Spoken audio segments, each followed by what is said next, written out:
All right, now there are our mounts. As you can see, we got both rear mounts, our single side action front mount. So far it's looking pretty good and it's pretty stiff. I'm pretty excited about that. The main fabrication there, the hard part's done. It's time to pull this thing back out of here because we got to start body work before we do anything else.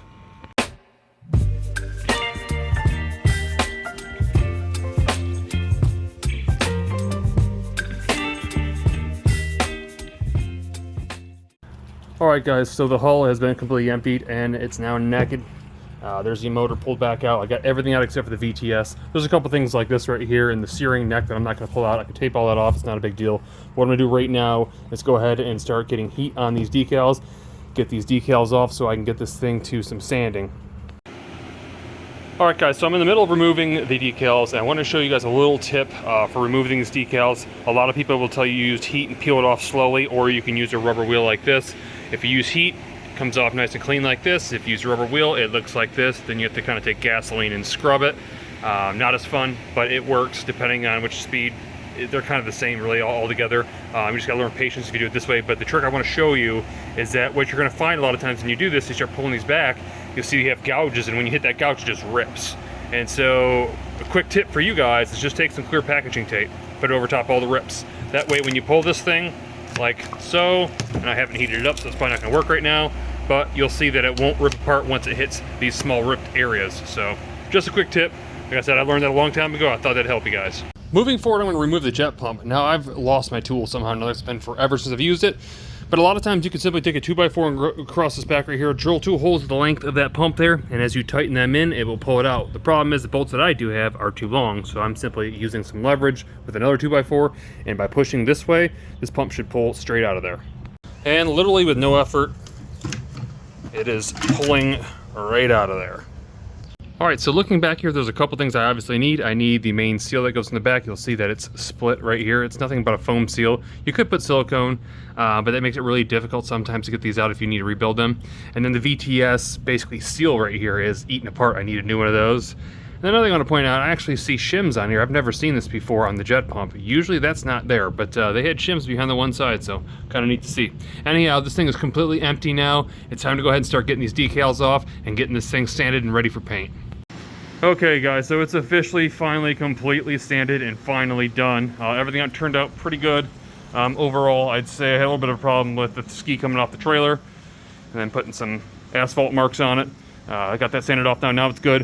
What I'm doing right now is I'm gonna go ahead and do some bagging in the interiors on the cords and stuff like that, get ready to spray. I'm just gonna pull this in the backyard. I'm gonna spray the base in here in the black because I don't care so much about the interior being perfect, and then moving forward to actual body paint and scheme. Alright guys, the primer's down. I know I sound funny, I got a mask on right now.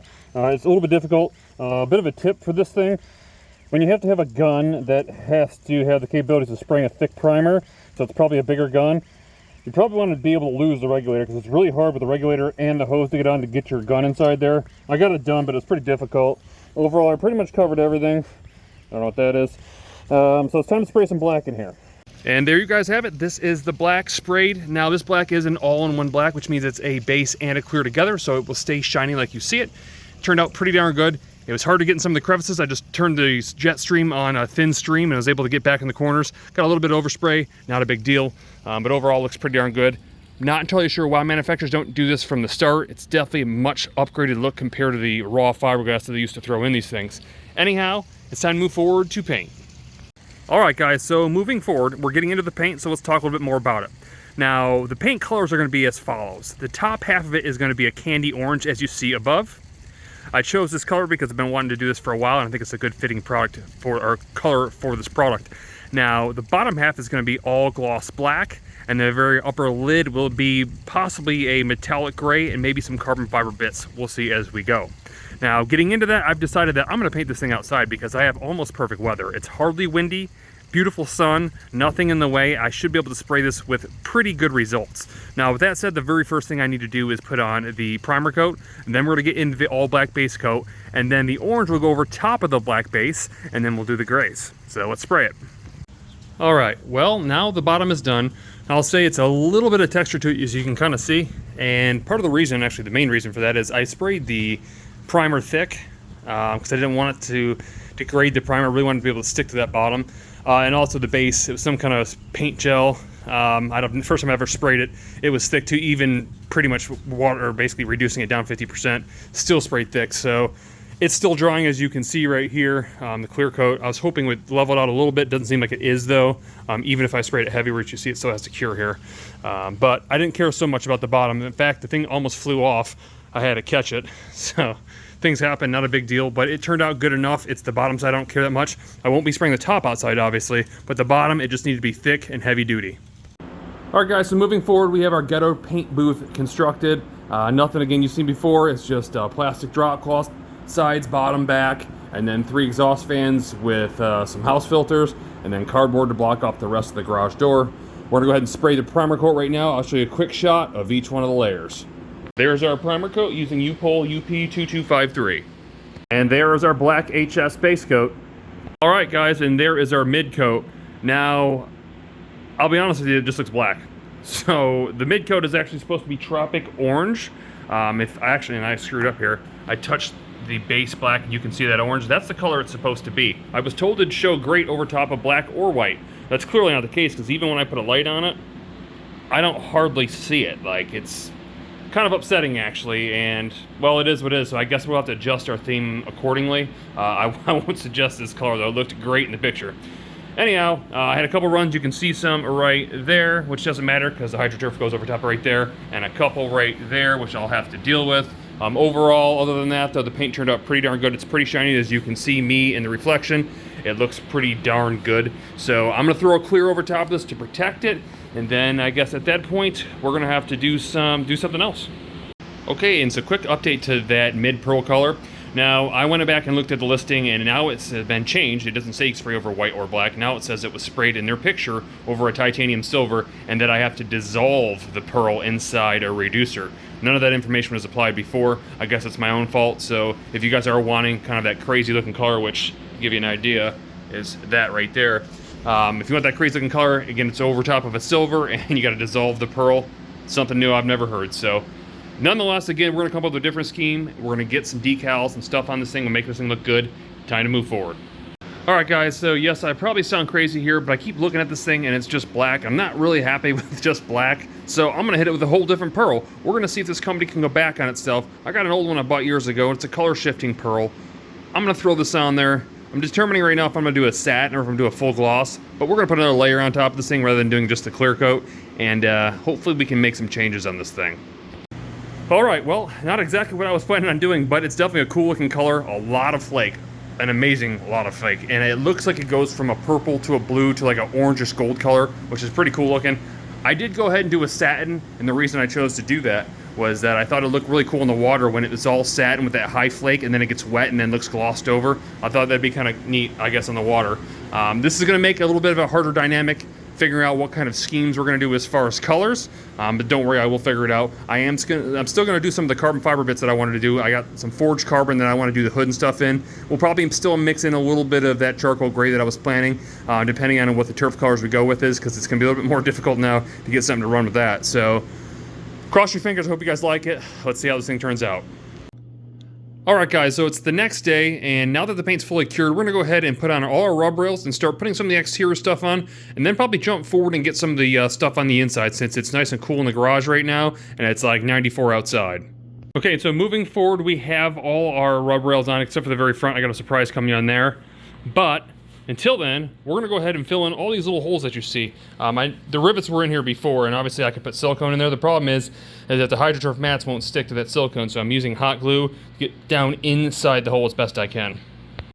And so moving forward, we're going to get some traction mats on. Now, I decided to go with black just because, well, the color really needs black, really no other color, so we kind of settled on that. But I ordered some online and then found this big sheet right here, so I'm going to use some of this right now. You can see what I'm doing is I'm taking all the original mats and their pads and I'm setting them on it and I'm outlining them with a Sharpie, and then I'm going ahead and cut those things out with a X-Acto knife, and then when the new ones come in, I have some bigger areas I have to cover. I'll show you what it looks like, but for now I'm going to go ahead and get most of this cut out and stuck on the footwells. Okay, so all our foot pads are now on. I think they look pretty darn good. I'm still waiting on the shipment to get here for our side heel guards. Now, I got a really cool idea for the cutout that's going to be. You guys will see here in a minute, but while we're waiting, we're going to go ahead and move forward. I got a couple things I got to throw on here, and you might be surprised. we're going to utilize these from the Spark. Now, if you remember the original ones on the sides here, the sponsons, they're very, very small, didn't work very good. Now, while that can create drag for larger ones, these are adjustable, and they'll help stabilize this boat, as these things are known to flip over, and we don't want that. So I'm gonna go ahead and get some sizing measured out, drill through it, and we'll show you exactly how to install these things. All right, so I have the pilot holes drilled right now. I'm gonna be installing some rib nuts like you see right here, using a tool that you see right here, pretty straightforward, all while simultaneously talking to Amazon, dealing with customer service as they like to ship things to the wrong addresses. All right, so there you have nice and solid sponsons. Now, these aren't currently adjustable. They look like they are, but the notches aren't drilled out to make them adjustable. However, if you ever did want it, you could slot these things rather than being just a hole, and you'd be able to raise that up and down like it shows. But like I said, it's a pretty good height right now. It's, for the most part, pretty aggressive. It might slow down the boat just a hair, but it's gonna make it handle and not be so porpoisey, hopefully. Okay, and so moving forward with the gas tanks, this part's pretty simple. You have both tanks here. You'll have the one on the left is the Spark, the one on the right is the XP. What I'm going to be doing is transferring this area right here over to this area here. Now you'll see I've went ahead and outlined the area on this tank with green Sharpie. I'm going to go ahead and cut all that out, and then I'm going to set it on top of here. I'm going to outline the inner circle. I'm going to cut that out, and then I'll be bolting this piece to this and basically siliconing it to the top right here. Let me show you what it looks like when it's all said and done. Okay, and so moving forward, I'll show you exactly what I'm doing here. So I cut the square out, obviously, of this piece here, and then I trimmed it all the way around to about a ring size that I would want. And then I went ahead and put the marker all the way around it, and then I put an arrow facing forward, and then 3 more marks to make sure that everything's perfectly lined up how I want it. What I'm going to do now is, just like you see right here, I'm going to go ahead and drill holes all the way around this and set my rivets in as I go. I'm not going to permanently put the rivets in, I'm just sticking them in now to make sure that they're all lined up exactly the same. And then after all that's said and done, I'm going to take some ultra black that you see right here. I'll put a nice bead around there. And then I have some number 8 flash washers that I will put on the bottom side of this rivet here. So actually, rather than holding onto plastic, it's holding onto solid metal. I don't have to worry about this unsandwiching itself. So let me get this all put on. I'll show you what it looks like as a final product. Okay, so as promised, it looks perfect. It's fit perfect. It's a super tight fit. I like the way it looks. It's time to go ahead and now move forward and get our fuel pump assembly in. Now, I'm going to be running this, I believe that is the back side right there facing this way, because that's where the oil tank would sit. I've got to run the fuel pump this way, and the reason why is it needs to have room to go up and down. If I had it backwards, it would not clear, so it has to go this way. All right, and as promised, here's the world's first XP X4 hulls in-tank fuel pump. See it here first. Well, and there's my new trash can. Oh, one more thing, guys. The vent, very important part. So your tank has to have a vent for it to allow it not to be able to just suck right in. It needs to be able to draw in air as it pushes out fuel, just like a car or anything else. So what I've done is I've used the original basic fuel system, and I've capped from the on to the reserve. I capped off the return, and then the actual vent line is going to be the one that's going up to the vent, to the original vent. Now, something I may have not shared with you yet, everything on the ski is actually 100% reversible, fairly easy. So if for whatever crazy reason you wanted to return this thing to 2-stroke, very simple to do. And again, this is reusable as well. Okay, and moving forward, it's time to put this gas tank in. Now, you probably could slide in through the front without the hood being on, but I'm just going to do the traditional way and slide it from the back. Hopefully everything folds down and out of the way. I'll be all right. And then I'll get it strapped back in and hook up the vent. Alright, so our gas tank is now finally in. I've got all 3 straps on. In fact, I was able to find a shorter strap for the backside to make up for the oil tank that is no longer there. Then I went ahead and connected our vacuum line here, our filler neck here, as well as our filler cap. Now everything is good to go. However, I do see possible reason for concern. The problem that I see is that right there is probably going to hit the bottom of our storage bin that you can see right here. Now, if I go ahead and drop our storage bin in, yeah, that's definitely too long. I have a potential solution for that. I'll come back to that later on, but for now, it's time to move forward. Okay, and moving on, what we're going to be doing is installing the handlebars, and we're not installing the original handlebars. We're going to be using the Spark bars if possible, because I have to utilize the electronic throttle lever that you see right here, and then we have the IBR, which won't be used. However, the trim I'm going to try to integrate to the original trim, so I want to keep all that. But before I can do that, obviously we can't keep white bars. So we're going to take this all apart. I'm going to spray those black. We'll get them mounted, and then we'll see what I got to do as far as electrical and getting everything to look right. Alright guys, so here's what's going on. I've been messing with this wiring, it's a real headache. I was able to completely separate the IBR system because that was a big old plug and we're not using IBR, so I completely deleted that. And pretty much just one whole harness, but the problem is it's tied in with this harness. Not like soldered tied in, but just like wrapped in, so you have to cut the whole thing up.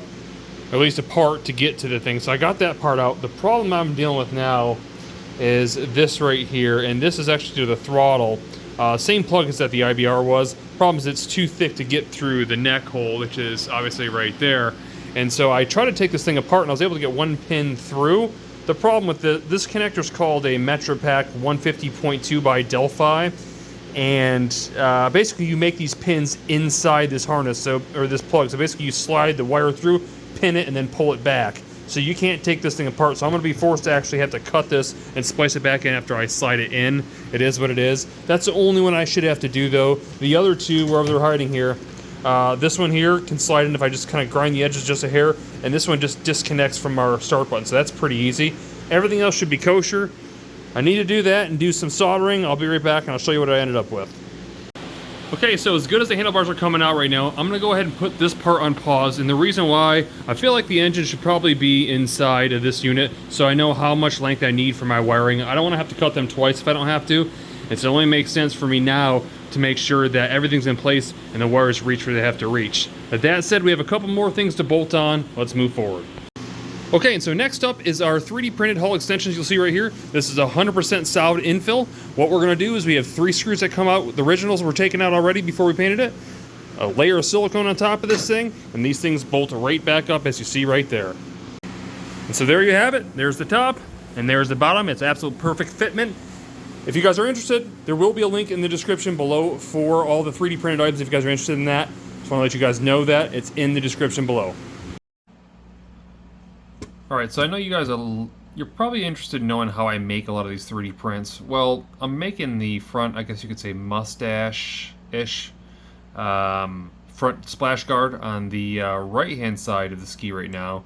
As you see me looking at this, I'm pretty much just kind of taking the original one, I split it in half obviously, and I'm just kind of scaling out on a piece of flat paper, like you see right here. And I'm just kind of figuring out exactly the shape of it, getting a rough idea.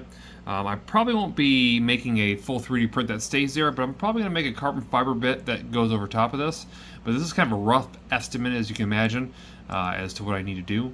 And this is kind of a base fitting. I'm going to keep adding to this and modifying it, but once I get to a point where I feel like, you know what, this looks pretty good, I'll go ahead and print out a very thin, hollow version, see how it fits, and if it fits well, then I'll work off that, and I'll show you exactly how I fit the carbon fiber to it to make an actual real part out of this. Alright guys, so just another look at what the front wing might look like. Obviously it's split in half as you can see. I don't know how well aerodynamically this will work, but hopefully it keeps the splashing water out of my face. It's worth a try. Alright, so there's our first prototype. Overall it looks pretty darn good. It's just kind of hanging on there right now. It's interesting, it reminds me of kind of like those winglets on the new leader bikes. Pretty cool looking. Again, that's only obviously half of it, but you can kind of see and get an idea how it fits. I have to modify it and make it fit along this edge a little bit better, and I have to change the location of this hole right here, but overall, I think it's pretty cool looking, and hopefully it'll serve the purpose of getting rid of the waves out of your eyes.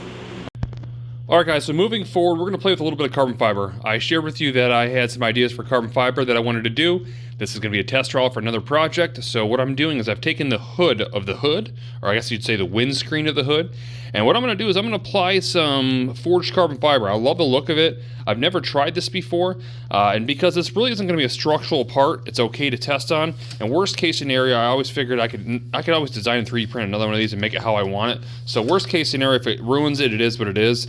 But I thought it would be a good donor to do this on. Now, what I'm doing is I'm taking a 2-part epoxy, which is epoxy resin. I'm going to be mixing it 1-to-1 inside this cup right here and mixing it up real good. I'm going to paint a layer on top of here. Then I have 2 different bags of forged carbon fiber, as you can see right here. And I'm going to lay that on top of there and get another layer over top of it.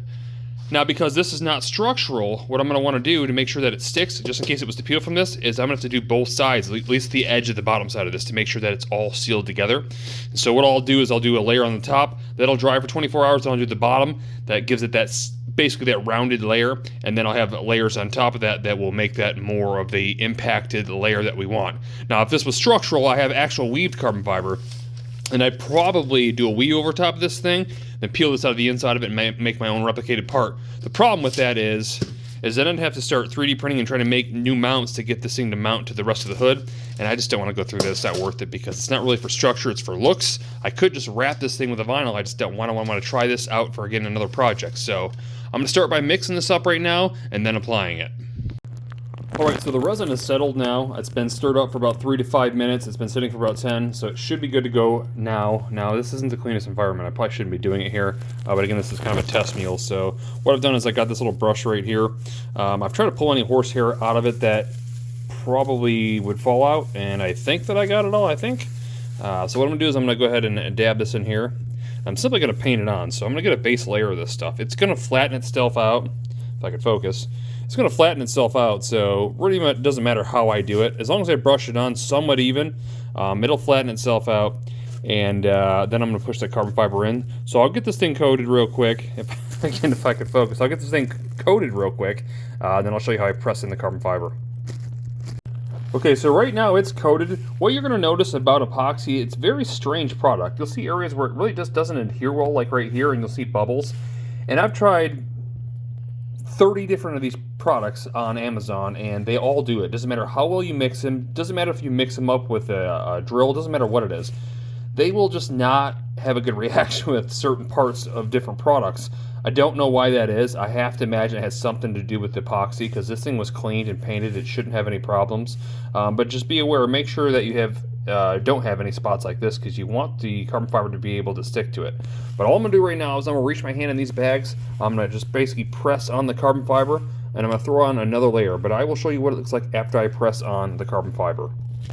Okay, so here's my sloppy piece of carbon fiber. Though it looks really cool, the edges look terrible, but that's to be figured. So what I'm going to do right now is I'm going to get it as flat as I can with my hands. I won't be able to pick up my camera, obviously. And then I'm going to get another layer of the resin over top of that to help soak it in. You want to get it as smooth as you probably can, I would imagine, so it's not like literally 3D and rough. But all I can do is try, so I'm going to do that right now, and I'll show you what it looks like. Alright, and so here it is. I gotta be honest, like, this is total DIY. I didn't look up any instructional videos on how to do this. I know you can, like, there's better ways where you can, like, vacuum seal it and do all that kind of stuff. This is just straight up, like, let's just see if I can do this, and I don't know what's going to happen. We're going to find out. But what I've done, again, I laid down that first layer of resin. Then I sprinkled all the carbon fiber all over top of it. Then I put another layer of resin, and what I'm doing right now is I'm just kind of going through and I'm tapping with the brush straight up and down to get the carbon fiber as flat as I can, because I know that the resin is self-leveling, so I know that it'll level, but I don't know that the carbon fiber will flatten itself out. It probably won't. And so the flatter I get it right now, the better chance I have of getting a nice smooth finish when it's all said and done. And so I'm just basically patting it out as best I can like this, and then I'm going to leave it alone for the night, and we're going to come back in the morning and we're going to see exactly what I'm dealing with. Alright guys, so it's the next day and it is officially hard. How do I say this? It looks cool. It's definitely like 3D because it's not perfectly flat. It also, actually, it almost makes it look kind of cool that way, if I'm being honest. I don't know if I like it or not. What I gotta do now, I gotta peel this thing off, I gotta shave around the edges, and then I might get another layer on just to level a little bit more, and then we'll see where it's at. And so next step, I went ahead and sanded down that first layer. I'm going to hit it with another layer. It's probably going to take 3 to 4 layers to get this thing as flat as I can. Now, it was kind of cool looking in the 3D look, but you couldn't really tell it was carbon fiber, which is really not what I'm looking for. And also, a lot of guys think probably, why aren't you just skinning this with some vinyl wrap? We actually have some structural parts that can't be vinyl wrap that are going to be matching, so that's the reason I'm doing this. And again, it's a test for another project, so let's move forward and get another layer on this thing, and we should be good. Alright, so many of you guys know that I wasn't able to ride the ski, obviously, when I first purchased it, so I didn't know what was good and what was bad. And pulling that out, one of the things I didn't know was good or bad was the VTS motor. Now I'm testing it right now. You'll see that I put a jump pack on it. I basically pulled the cover off and pulled the direct leads right out that go right to the motor. I put a ground to one side and a fuse to the positive side, you'll see over here, and then I just used my switch to turn it on to see what it would do, and it immediately popped the fuse, which tells me that the motor is bad. Now fortunately, I found a brand new one on eBay or on Amazon for like $26, $27. It's pretty cheap. I do want to integrate this into the build. I think it's a cool option, and it's definitely Spark Tricks X-esque, I should say. So I want to keep that with this. So I'm going to go ahead and order that new one. I want to go ahead and wire this thing in so it works with the original switch up here, if possible. I'd like to be able to do that anyhow. I know there is a module called like a trim fix module that makes you be able to bypass an MPEM and hook it up directly. So I might use that, or I might make one myself. We'll see. It's time to move forward. Alright, so the first step of getting this trim module fixed is getting it out. If you want to work on it properly, you really need to have it out of the ski. At least in my opinion, I think you get a better angle at it. So the first thing to do is get the thing unbolted. The first thing I wanted to do on this part was pull off this sleeve right here in the retaining unit here, and there's another one back here. You'll see the clamp, and then once I get those off, there's a big nut right here we got to spin off, and this thing should come loose. I think there's a couple bolts on the inside I got to pull out to get this whole unit out. Alright, so I got that thing cleaned and scraped. There is an O-ring you'll see right here. It's a flat O-ring, and then you have your plastic cap you'll spin off. Ideally, this should slide back into the ski, but I got to unbolt it from the front. I believe there's a couple 10 mils in the front that are holding it, that part in. Alright, and there it is. And it actually has a trim ring that's broken right now. I could 3D print one, not a big deal. I assume that keeps it basically bolted up tight to the back. I was wrong about the 10 mil. I thought this was a 10 mil. In fact, it's just a basically a nub that it slides over top of with a rubber O-ring. So no big deal. All you got to do is literally after you get that back plastic piece out, just pull this thing forward. Then here it is again. So what I'm going to do is I'm going to take this motor out, I'm going to look it over. I might even take it apart. It may not be bad on the inside, it may just be rusted up. So again, I'll probably order a new one anyways, but just to get an idea why this might have went bad, I'd like to take it apart and figure it out. Okay, so I might have screwed up a little bit. Now, I think the 96 must be different from some of the older ones. They actually have what seems to be the module on the back side built into the actual VTS unit. I might have screwed up and I was putting power to the actual unit rather than the motor. I don't know how I managed to figure that one out. But hopefully I didn't fry it since I run it fused. Hopefully it's okay. Either way, I may not be using it, but the motor does appear to be good. You'll see that I went ahead and attached the wires to the actual motor itself correctly this time. And when I put power to it, you'll see that the trim works as it should. So that's a good thing. Now what I need to do is just really get this thing cleaned up and get ready to put back in with some new pieces. Alright guys, so I got it somewhat cleaned out. I decided to go ahead and test everything by hooking everything up. Essentially I'm taking the handlebar switch and I'm connecting it to where it's supposed to be. And then I have all the power wires connected to the actual trim unit itself. And then if I read correctly, I've got power going to my red side and to the purple, which is hiding right there, hard to see. And then I have the ground going to the ground. So when I hit the switch, I should see that thing move. Again, I know it's kind of a mess. I've got no space in this garage right now because this project is just spread everywhere. So let's see what happens when I click this button. Oh, look at that. Let's go the other way. Perfect. So the VTS is working. I didn't destroy the module. That's great. That means that I can go ahead and wire some of this stuff back into the system. Alright, so the VTS is now back in. I went ahead and put the brand new sleeve on as well. Everything's lubed up. There was a spacer in the very back that went in between the hull and the actual VTS unit itself, which you'll see right here. It was cracked in half, so I went ahead and 3D printed one, and then 3D printed a TPU seal that went behind this piece right here, as well as a bunch of silicone, as you can see. Now, granted that yellow is kind of shining through, I guess. I could have painted it black. The problem is I was worried that the silicone wouldn't adhere as well to the hull itself, so I just said, screw it, I'll put the silicone on, and while paint probably won't stick to it, at least I'll know that it'll be sealed. It's kind of more important.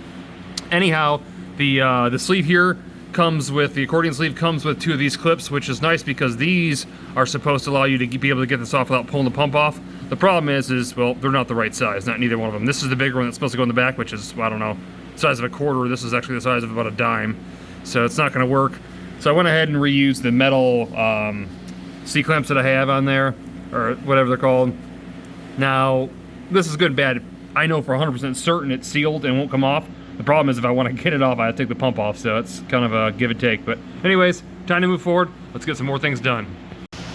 Moving forward, we're going to go ahead and install our gauges, our information display, and it's going to get installed right here. Now, I went ahead and just basically 3D printed a whole new outside for this thing. And I know what you guys are probably thinking, man, this guy 3D prints a lot of stuff. Absolutely, this is an absolute invaluable tool. When you start doing custom builds, there's nothing like a 3D printer to make you things. It's the best tool. Anyways, this is going to be mounted basically right here, as you see.